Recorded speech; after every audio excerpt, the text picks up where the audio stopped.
कि ये पस्ती के दौर से निकल जाए और तरक्की की ऊंचाइयों तक पहुंच जाए, उसके लिए अगर ये आगे आना चाह रहे हैं, हम इनका स्वागत करते हैं और हम इनका पूरे साथ का कमिटमेंट करते हैं। और इन्होंने अभी इनसे बात हुई भाई से, तो इन्होंने कहा कि हमारा जो मेन मोटिव्स है उसमें मेन है कि शिक्षा की जरूरत है।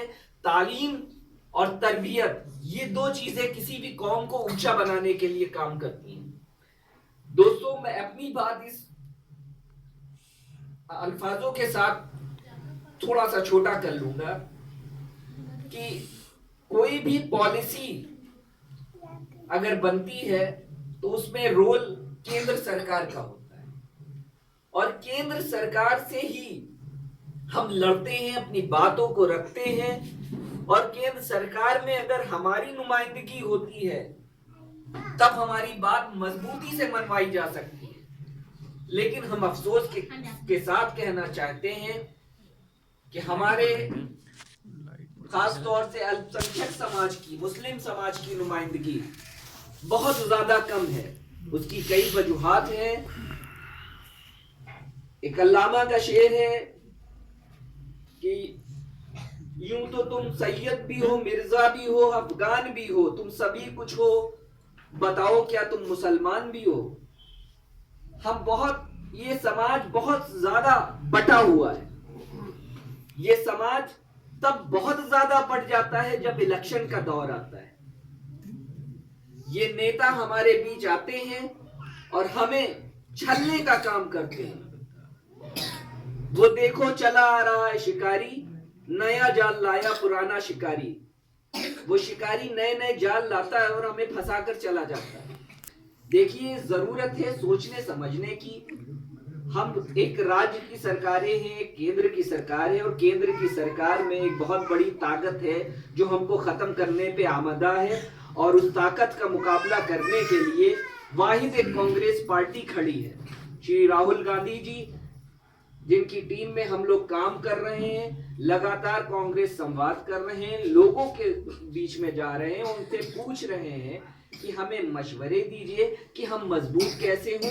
हम अगर बीमार हैं, लोकतंत्र में कोई पार्टी अगर उत्तर प्रदेश में पिछले कुछ सालों से कांग्रेस बहुत पिछड़ गई है, इसकी वजह क्या है हमको बताइए। हम मजबूत कैसे होंगे, इसके लिए मशवरे दीजिए। और इंशाअल्लाह अगर हम ताकत में आते हैं, हम आपकी बात पूरी तौर से रखेंगे पार्टी में, और हम आपकी बात पूरी तौर से लागू भी करवाएंगे, चाहे वो शिक्षा के क्षेत्र में हो। और हमने देखा है कि जैसे बुनकर समाज परेशान है, उसको जो है थोड़ा अवॉइड किया जा रहा है, वैसे आपके समाज में भी जो सिलाई के जरिए आप लोग कारखाने लगाना चाहते हैं, उसके लिए सरकार से मदद चाहते हैं, छोटे उद्योग लगाना चाहते हैं, उसके लिए कांग्रेस सरकार आएगी, हम लोग बात करेंगे, माननीय राष्ट्रीय अध्यक्ष जी से बात करेंगे, और आपके समाज को हम ज्यादा से ज्यादा कोशिश करेंगे कि मदद मिले।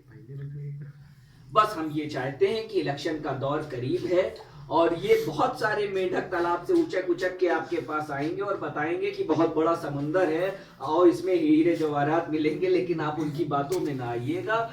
एक ताकत है कांग्रेस पार्टी की, उस ताकत को ताकत देने के लिए आप, हमारी एक गुजारिश है कि उसका साथ दीजिए, क्योंकि इसके अलावा आपके पास कोई ऑप्शन भी नहीं बचा है।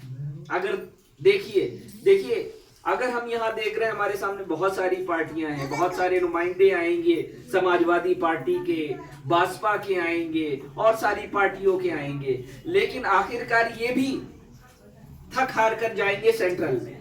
और सेंट्रल की लड़ाई ऐसी लड़ाई है कि इस बार ये तय हो जाना है, आपको हर तरीके से दबाया गया है। आपके रोजगार, आप देख रहे होंगे मुरादाबाद में पीतल के व्यवसायी जो थे, बहुत बड़ा डेलीगेशन सभी मिला था, उन सबके कारखानों को बंद किया गया। काफी उनपे अलीगढ़ में तालों का काम था, भदोही में कालीन का काम था, रामपुर में तमाम काम थे चूड़ी वगैरह के, सारे काम बंद किए जा रहे हैं। कानपुर के आलम देख लिए क्या है। वो कारखाने इसलिए बंद किए जा रहे हैं कि भाई ये घनी आबादी में। तो इस तरीके की सियासत का आप शिकार नहीं होना चाहते हो। और आपने जो अभी बताया, भाई से बातें हुई हैं, बहुत सारी बातें हुई हैं कि ये काम करना चाहते हैं। हमें बड़ी खुशी है कि ये समाज अपनी नुमाइंदगी चाहता है, अपने समाज को इज्जत दिलाना चाहता है। हम इसके साथ हैं, हम शाना बशाना इसके साथ चलेंगे इंशाल्लाह। इन्हीं सब बातों के साथ अपनी बातों को खत्म करता हूं और ये उम्मीद करता हूं कि आप लोग इस बार कांग्रेस का पूरी मजबूती के साथ देंगे। यहाँ जिलाध्यक्ष जी हैं, महामंत्री जी हैं, इन सब से मेरी दरख्वास्त है कि थोड़ा इस बारे में सोचिए। देखिए, सियासत में आपको होना बहुत जरूरी है। बहुत सारे संगठन चलते हैं, तंजीमें चलती हैं, लेकिन अगर हमारी सियासत में नुमाइंदगी नहीं है तो हम अपनी बात चिल्ला तो सकते हैं, दरवाजे के बाहर खड़े हो सकते हैं, लेकिन हम बात तभी हल करवा सकते हैं जब उस दरवाजे के अंदर जाकर बात करेंगे। ये बात मानते हैं कि नहीं मानते? तो बस अब थोड़ा सा बस हम ये कोशिश करेंगे कि आइंदा कभी भी हमारी जरूरत पड़ेगी, किसी भी मौके पे पड़ेगी, तो हम नहीं और पूरी पार्टी आपके साथ खड़ी। बहुत बहुत शुक्रिया।